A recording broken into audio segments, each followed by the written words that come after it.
Right, so we have our clean water, we have our white paint that we're putting on our canvas for our snow.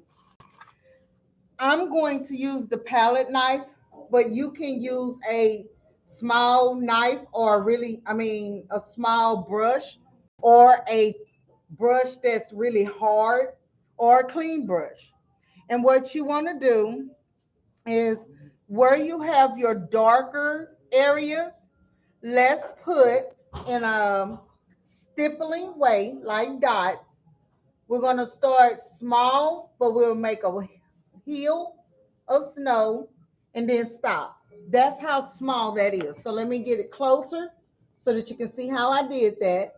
Small to large. And yes, that's really thick right there in that spot. But notice where I put that above a shadow. So that's why I told you to put these shadows sporadically. So you have light green grass and then a dark green shadow. You're putting that snow right here on top of that shadow. Okay. Now let's do that everywhere we have a hill, a shadowed hill. Start off with a little snow on the tip, on the side, and then make it hump up like snow really does. And dab it, stipple, stipple, dot, dot, dot.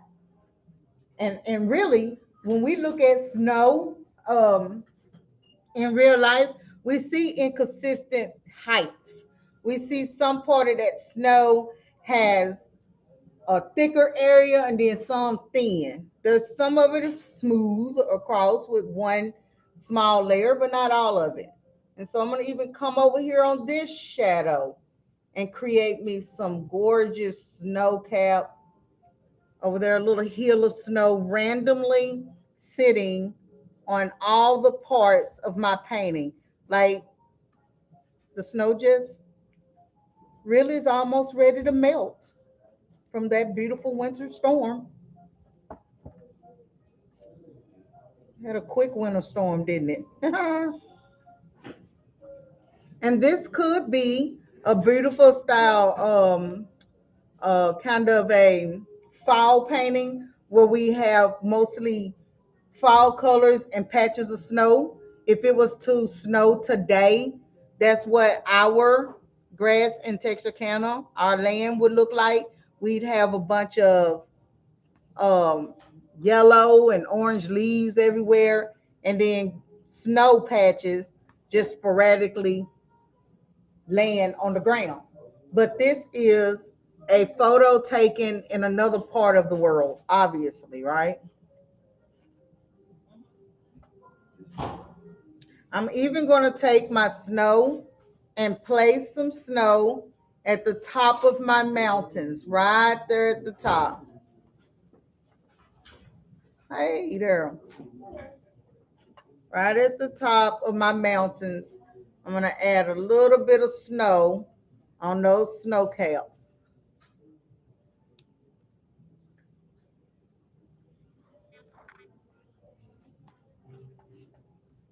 I'm done with my brush, that brush though. I mean, that knife.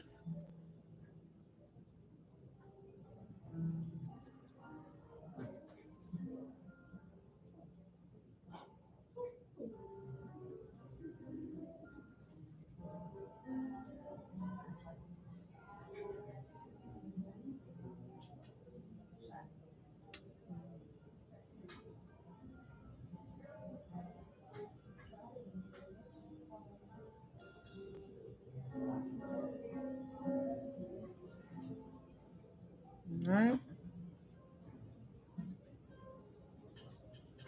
And I'm not going to put a lot of snow. I'm going to have just enough snow on the grass to make it look like the winter is almost over.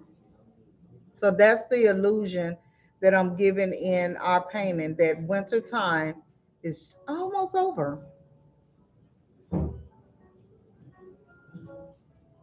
Coming in my mountains, getting some highlights back in those mountains too.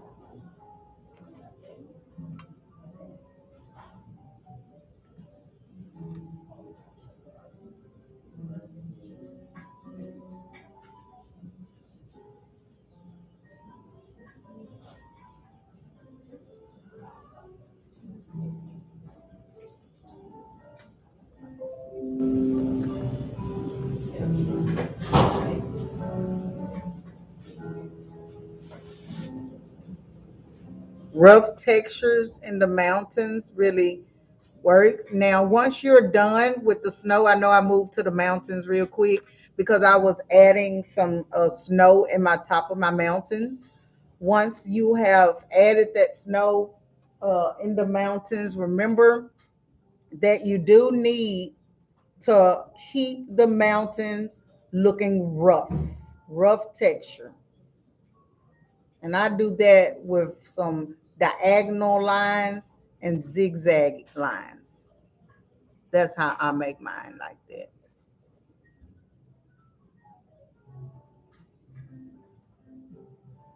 And I'm really not feeling my clouds right there. So I'm probably going to soften my clouds up a smidget.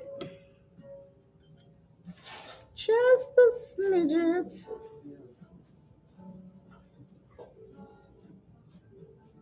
Whoa.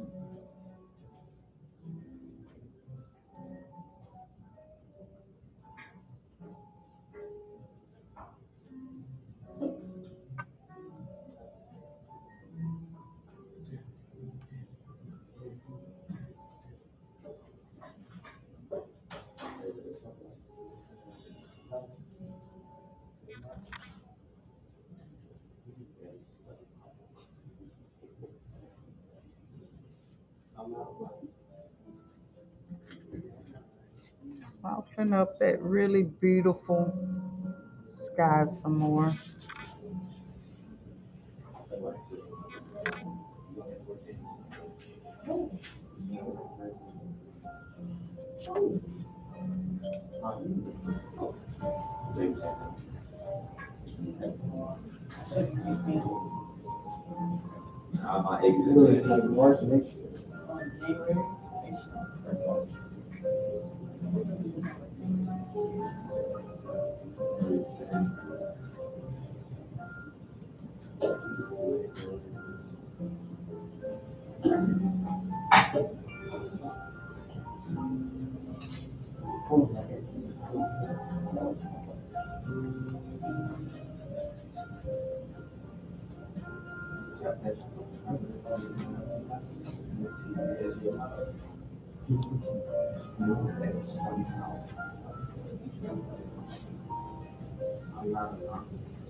So basically, that is pretty much how you add snow into your painting.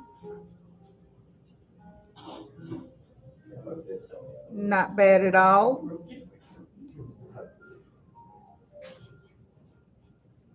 And I had to touch up my clouds and give them more formation, more form. So that's what I'm doing now.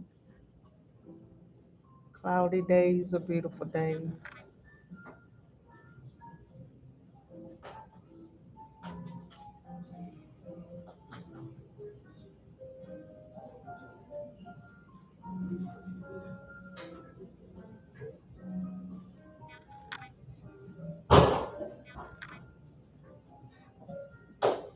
Good morning.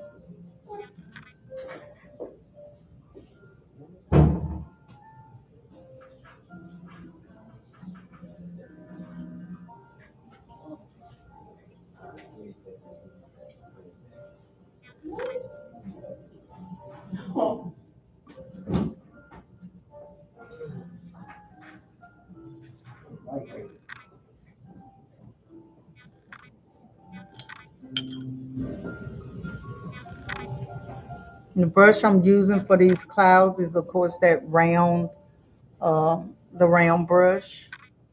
And I'm coming in and just touching up some of the forms of the clouds, like I said earlier.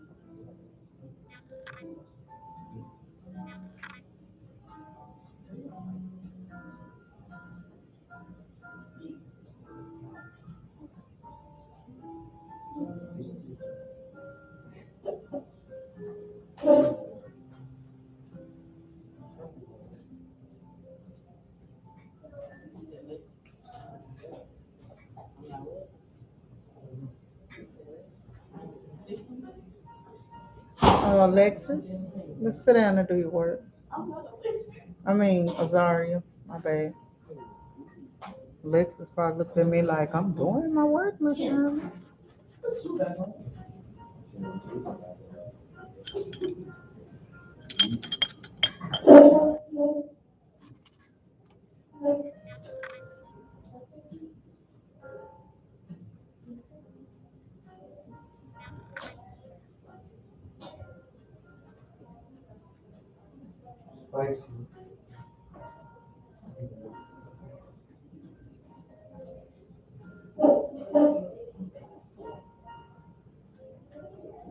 Reshape your mountains if you need to. Some of these mountains are curved on the tips. Some of them are round on the tips. So make sure that your mountains have what they need on the tips.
What I've learned about painting is that I can manipulate the I can manipulate the brush to make anything I wanted to make.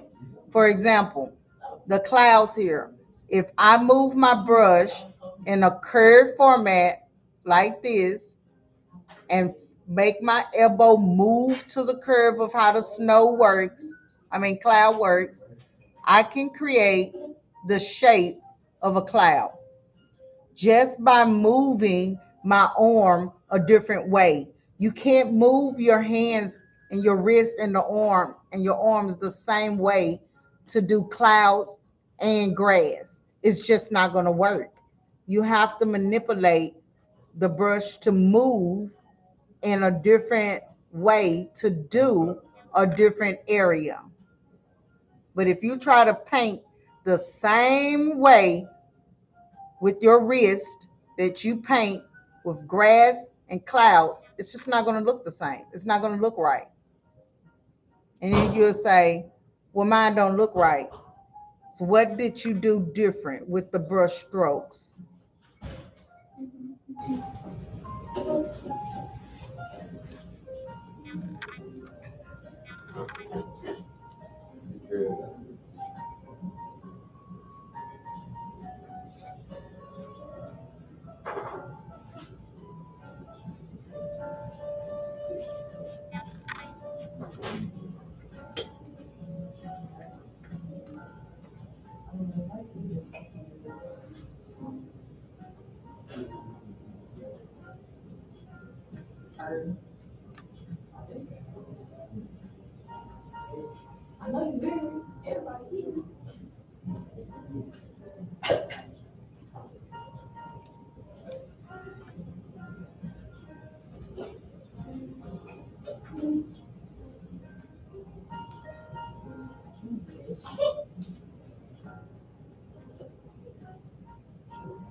Oh man.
Also, another thing, painting is intentional. You have to lay a brush stroke intentionally, thinking about where you laying the brush stroke, why you're laying that brush stroke there.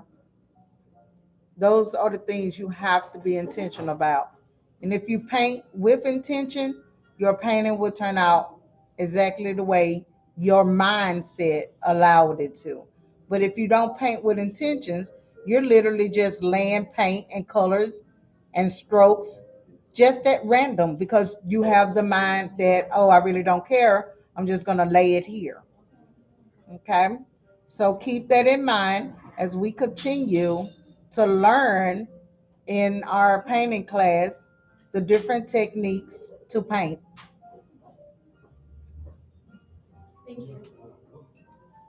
Azaria, I'm assuming that you've added these small details, the hairs, tips of the grass. You've added the snow, you fix your clouds.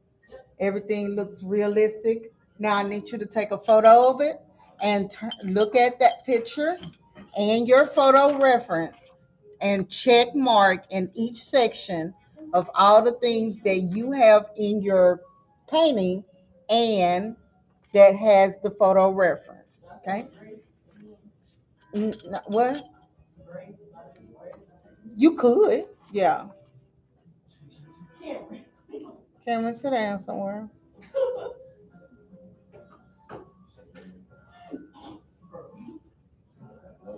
Cameron, go ahead and check your art now. Check and see whether you have all the descriptions added in your painting. The light highlights of the grass at the bottom, the snow caps, the clouds looking having the right form and shape, the snow caps at the bottom having a little bit of the grass coming through the snow. Remember, you're just not adding that snow on there. You need to also add some of that grass coming through that snow, just like I've done here, green with a little bit of dots right under that grass.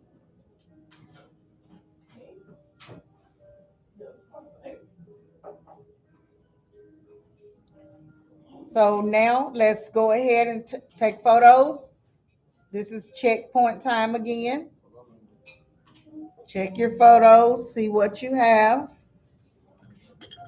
and then put fine details into your art to see where your art has, how far it's come.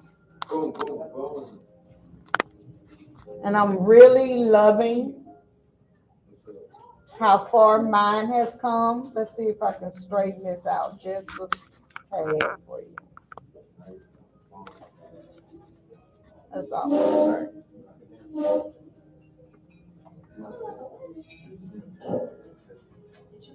There we go.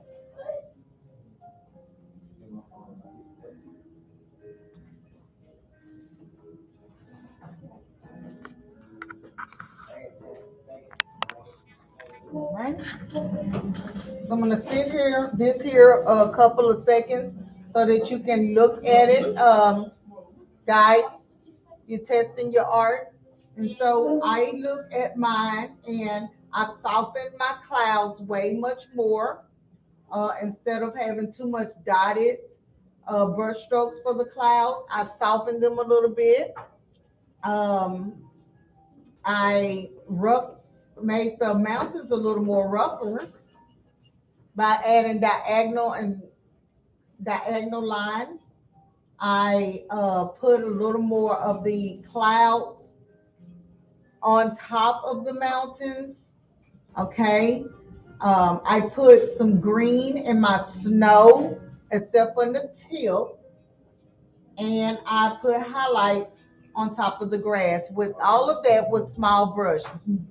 Details are used with small brush. Let's go ahead now and clean up. Good job.